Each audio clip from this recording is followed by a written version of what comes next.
Bonjour, aujourd'hui nous allons parler de l'expérience d'une TPE qui innove et qui a été jusqu'à obtenir des brevets en Europe et même aux États-Unis.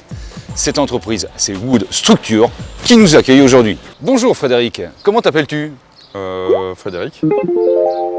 Alors Frédéric, tu diriges l'entreprise Wood Structure. En quelques mots, Wood Structure, c'est quoi? Wood Structure, c'est un petit bureau d'études en charpente bois et skatepark. Nous faisons des skateparks depuis plus de 20 ans et on continue à développer les produits. Alors une activité de charpente, de maison de bois, rampe de skate, mais que viennent faire les rampes de skate dans ton activité? Eh bien Jean-Luc, en fait, je fais du skate depuis que j'ai 12 ans. Et quand j'avais 21 ans, j'ai vu qu'il y avait plein de skateparks pourris en France et je me suis mis à fabriquer des skateparks pour éviter le massacre. Frédéric, tu as créé une rampe de skate innovante. Explique-nous cette innovation. Donc Jean-Luc, en fait, c'est une rampe de skate en PSE, c'est du polystyrène extrudé. Et en fait, le système, c'est des blocs qui s'incrustent les uns avec les autres par l'intermédiaire de queues d'aronde.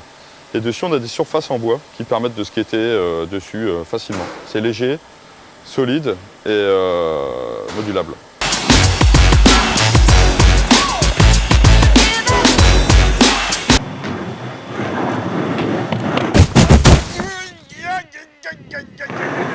Bah alors Jean-Luc, qu'est-ce qui t'arrive? Alors parlons brevet. Tu t'es dit tout de suite, faut que je dépose un brevet?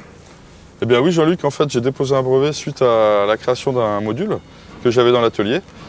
Et ça pouvait pas attendre, je me suis dit on va protéger l'idée.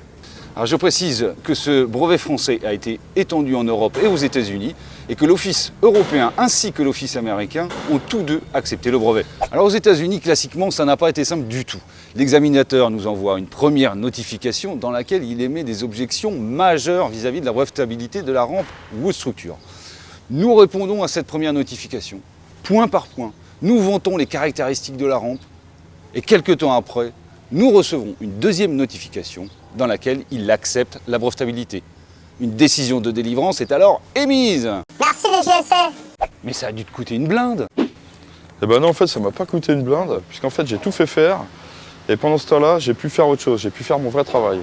Et en fait, on a pu avoir un résultat optimal et réussir. Et maintenant, quelles sont les perspectives en termes de business? En termes de business, nous allons nous développer fortement en Europe et être à fond aux USA avec des nouveaux partenaires. L'expérience de Frédéric montre bien que les brevets, au plan européen et américain, ne sont pas réservés aux grosses entreprises, que ce soit pour le degré d'innovation ou pour la capacité à supporter les frais des brevets.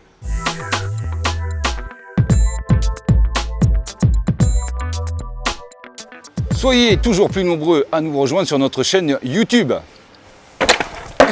Et à 1000 abonnés, je tente un drop de la rampe. Yeah!